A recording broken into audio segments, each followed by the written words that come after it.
ዳኒ ታሪክ ሰራ። ዳኒ ጀግና፣ ዳኒ ታሪክ ሰራ። ዛሬማ ዳኒ ማለት ነው ከደስታው ብዛት ልብሱን አውልቆ አስፋልት ላይ ሲሮጥ ነው የሚያድር የሚመስለኝ። ምክንያቱም ሙገሳ በዛበት። ሄርሚ ደግሞ እንኳን ደስ ያለሽ አብርሽ። አሁን እንግዲህ ወደ ድሮ ከተመለሰ ያው ዝሙተኛው አብርሽ ነው የሚሆነው። እንግዲህ ሊመጣልሽ ነው። አይ እንደ በአብርሽ ዙሪያ የተጨነቃችሁ በሙሉ በዛ በኩል የፍቅር ጀማ የምትባሉት የጉድ ጀማዎች ማለት ነው። አብርሃም ነጻ ወጥቶላችኋል፣ ተመስገን በሉ። እንግዲህ መጥቶላችኋል በሉ፣ ተቀበሉት በሉ፣ ተቀበሉት። ጉድ እኮ ነው። ምድረ ካዲ የበዛበት ማለት ነው። ይሄ ቢኒ ደግሞ ምንድን ነው መካከል ላይ ሆኖ ወዲያና ወዲህ የሚረግጠው ይሄ ባለጌ። እንደው ሰው አለኝ ማለት እኮ የምሬ ነው፣ ከንቱ ነው። ሰው አለኝ ማለት ሰውን ማመን ቀብሮ ነው ያለች ቀበሮ። እውነቷን ነው። አሳልፎ ሰጧት፣ ገደሏት። እና ሩትዬ ማንም እንደሌለሽ ነው የምነግርሽ በዚህ አጋጣሚ። ሰላም ሰላም ቤተሰብ እንዴት ናችሁ? እንዴት ቆያችሁልኝ? ሰላማችሁ ይብዛ ውድ ቤተሰብ ማለት ነው።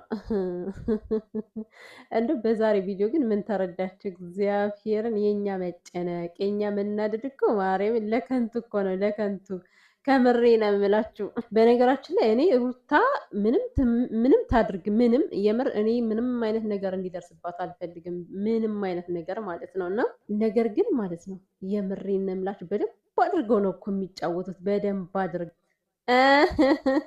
አሁን መረዳት ያለባችሁ ምን እንደሆነ ታውቃላችሁ? ሩታ ዴብ ከቤቷ ሄዶ አብርሃምን ለቃ ምኝታ ቤት ያልገባች ልጅ አብርሃም ለዳኒ አስረክባው እሷ ጥላው ሄደች ማለት ነው። ጥላው ሄደች ለጅብ ማለት ነው። ሲቀጥል ደግሞ ሩታና ዳኒ ምንም አይነት ሰላም አልነበረውም። ከአንድም ሁለት ጊዜ ከቤቷ ሂዶ በጣም ረብሿት። እሷ ራሱ ጸበል ተጠመቅ አብዳሃል እያለችው ነበረ። ዛሬ ሰላም ያለችበትን መንገድ ታዘቡልኝ። የምሬና እንዴነ ዳኒሻ ምንም እንዳልተነጋገረ ምንም እንዳልተጎረባበጠ ማለት ነው። አረ በለው የምሬን ነው የምላችሁ ቤተሰብ። ከኛ ላይ እኮ ነው የሚጫወቱት። የምር ከኛ ላይ ነው ድራማ ነው የሚሰራው። ከህዝብ ላይ ድራማ ነው እየተሰራ ያለው ማለት ነው። እና አብረሽ ደግሞ እንግዲህ ይሄ እንዴት ነው ፈዘዝ ያለው አብረሽ ደከመው። እኔ ራሱ ሰለቸኝ እኮ እንዲህ ሙዝዝ የሚለውን አብረሽ ማየት። ያው እንደተለመደው ያዝሙትኛው ይሻለኛል። ከምሬ እኮ ነው የምላችሁ ድንጋይ የተጫነበት መስሎ ፈዞ ጉድ እኮ ነው። እና የሰው ልጅ የሆነ ነገር መቀበል ሲያቅተው እንደዚህ ነው፣ ወደ እውነታው በራሱ ጊዜ ይመለሳል ማለት ነው። አብርሽ እንግዲህ ተጃጃለ። በመጃጃሉ ምክንያት በእርግጥ ወደ ሩታ መመለስ ፈልጎ ነበር፣ ግን ደግሞ አልቻለም። በቃ አልቻለም። በጣም ጫና ስለበዛበት ከዛኛው ጀማ ሊሄድ ነው። ከዛ በኋላ እንግዲህ ነገ ደግሞ ሄርሜላ እኔ ተንበርክካ ሁሉ ነው የምትሄድ የሚመስለኝ ሳስበው፣ የምሬን ነው። ገብርኤል አባቴ ስለት አስገብቼ ነበር ነው የምትለው። እና ከዛ ቤቷ በእልልታ ቅውጥ ብሎ እያለች ትቀበለዋለች ማለት ነው። ግን እኮ አሸነፍኩት ብለሽ እንዳታወሪ ሄርሚዬ ማለት ነው። አሁን ሩታን አሸነፍኳት ብለሽ እንዳታወሪ። ያው መስረቅ አመላችሁ አይደል? ሰርቃችሁን የወሰዳችሁት ብዬ እኮ ነው። ዳኒ ነው ሰርቆ ወደ አንቺ ያመጣው እንጂ እንዴ እኔ ሄርሜላ ሚሊዮን ነኝ አለች። 10 ሚሊዮን ቢሆንም ማለት ነው ፍቅር ስንት ሺህ ንጉስ የሆኑ ሚሊዮኖችን ያንጠባጠባል። የሚገርምሽ ነገር ማለት ነው። እና እንግዲህ ልጁን አባብለው አታለው የት ሊከቱት ይሆን? እንጦሮጦስ ሊያስገቡት ይሆን? የት ሊወስዱት ይሆን? ወይ ደግሞ ከሄርሜላ ሊወስዱት ይሆን? አላቅም። ይዘውት ሄደዋል ማለት ነው። አብርሽ ምንድን ነው ያለው? ና እንሂድ ከሄርሜላ ልውሰድ ሲለው ማለት እኔ እኮ ሄርሜላ እንደማልፈልጋት ነግሬያታለሁ። ወይ ጉዴ! ታሪክ እኮ ነው። እኔ እኮ አሁን ሁሌ ሳስፔንስ እየሆንኩኝ እዳ ገባሁኝ እኮ በቃ ቪዲዮ በተቋረጠ ቁጥር አሁን ነገ ምን ይመጣ ይሆን የሚል በቃ በጣም ያጓጓኛል የእነሱን ነገር ለማየት። እና እኔ ጉጉቴ መቼ እንደሚቀንስ አላውቅም። አሁን እንዴት ነው መሽቶ ሊነጋ የሚችለው? እውነት ለመናገር በጣም የሚያስጠላ ነገር ነው እየተሰራ ያለው። አብርሽ ወደ ሩታ ቤት ከተመለሰ ጀምሮ ማለት ነው ሰላማዊ ነገር እኮ አይደለም ማለት።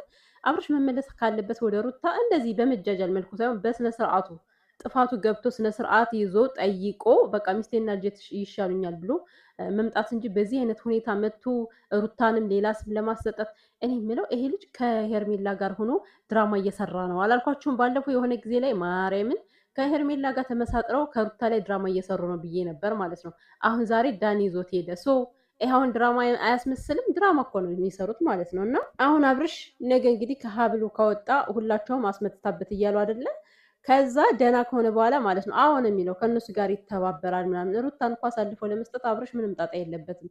ሁሌም አሳልፈው እንደሰጣት ነው። እና አዎ ሀብሉ ነበር እንደዚህ የያዘኝ ለካ ታስሬ ነበረ ብሎ እነሱ ከሩታ ጋር ራሱ ሊፋጭ ይችላል ማለት ነው። በእርግጥ አላቅም ምን አይነት እንደሚመጣ፣ ግን ይሄ እኔ ሀሳብ ነው። እንደዛ ነው የሚሆን የሚመስለኝ።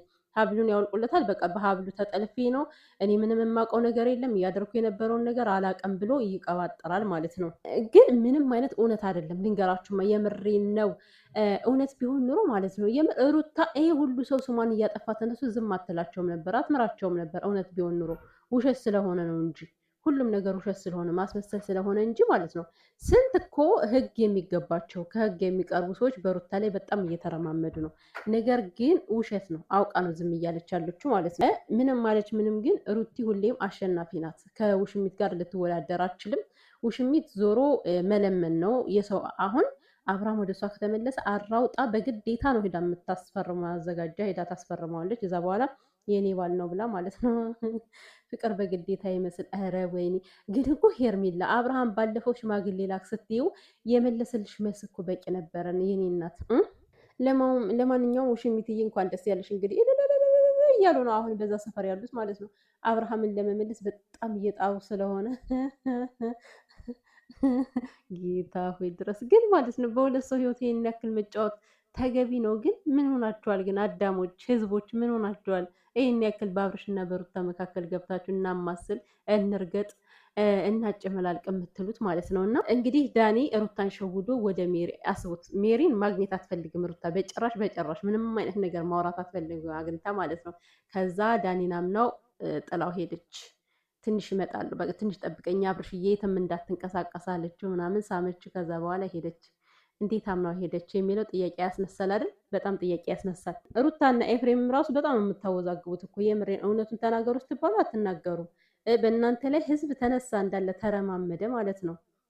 እርግጠኛ ነኝ ከምንም አይነት ነገር የላችሁበትም እናንተ ምንም አይነት ነገር ማለት ነው። ነገር ግን ዝምታ እናንተን እንዲያሰድብና እናንተን ሌላ ስም እንዲያሰጥ ሆኗል ማለት ነው። እና ቢኒ ማለት ከሃዲ ነው። በቃ ከሩታ ጋር የመጡ በሙሉ በሁለት ቢላ የሚበሉ ሰዎች ናቸው። እውነት በሁለት ቢላ የሚበሉ አንድ ከሩታ ይሆናሉ፣ አንዱ ደግሞ ከዛኛው ወገን ይሆናሉ ማለት ነው። እና ሰው አለኝ ማለት ግን ዘበት ነው። በእርግጥ አዎ ይሄን ነገር ማስተማራችሁ ጥሩ ነው።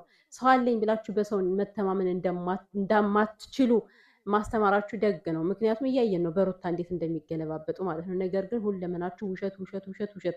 ሩታ በታምር አብርሽን ውጭ ላይ ጥላ አትሄድም፣ የትም ንቅንቅ አትልም። ይሄኔ እኮ እዛ ቁማ እያየች ይሆናል እሷ ራሱ ማለት ነው። የመሬን ነው። ከካሜራው ዘወር ብላ እያየች ይሆናል። እንዴ በዚህን ያክል ነው እነሱ የሚያስመስሉት። ኦ ማይ ጋድ። እኔ ግን ሩታ ዛሬ በቤቷ ትመጣለች ብዬ ነበረ። እሷ ሲጀመር ማለት ነው የሰው ቤት ነው ማሞቅ የምትወደው እኮ። አይ ሩቲ እንደው ያንቺን ቤት መቼ ነው የምታሞቅ? እንደው በተከታታይ መቼ ነው በቤትሽ የምትመጪው? ምንም ስሪ ምንም፣ ግን በተከታታይ መቼ ነው ከቤትሽ የምትመጪው ሩቲ? በዛ እኮ በዛ እንዴ የምሬን ነው በዛ መንከራተት ማለት ነው። እና የሚያደርጉት ነገር በጣም የሚያስጠላ ነው። እውነቴን ነው የምላችሁ። አሁን አብርሽ ፈዟል፣ ደንዝዟል። አሁን ከሄደ በኋላ ደግሞ ምን እንደሚያደርግ ታውቃላችሁ? አብርሽ ያንገራግራቸዋል ምናምን ነገር ማለት ነው። ያንገራግራል። አልሄድም ሩታን አምጡልኝ ብሎ ያስቸግራል። ከዛ በኋላ ሩታን አምጡልኝ ካለ በኋላ በስንት መከራ ይፈቱለታል። ከዛ ተመስገን አምላኬ ወደ ቀልቤ ተመለስኩ ብሎ አብርሃም ታደሰ ብዙ ነገሮችን ይናገራል ማለት ነው። ያልተፈጠረውን ሁሉ እኮ ነው የሚያወራው። ኤፍሬም እና አብርሃም ወስደው እንደዚህ አድርገውኝ ምናምን ገለመሌ በጣም ብዙ ነገሮችን ሊያወራ ይችላል። ኤኒዌይስ በጣም የሚደብር ነገር ነው የምታደርጉት ማለት ነው። አብርሃም እንኳን ወደ ቤት ተመለስክ። ጉድ እኮ ነው እናንተ። ኧረ ጉድ ይፈላብኝ። የማይመስል ነገር ለሚስት አትንገር።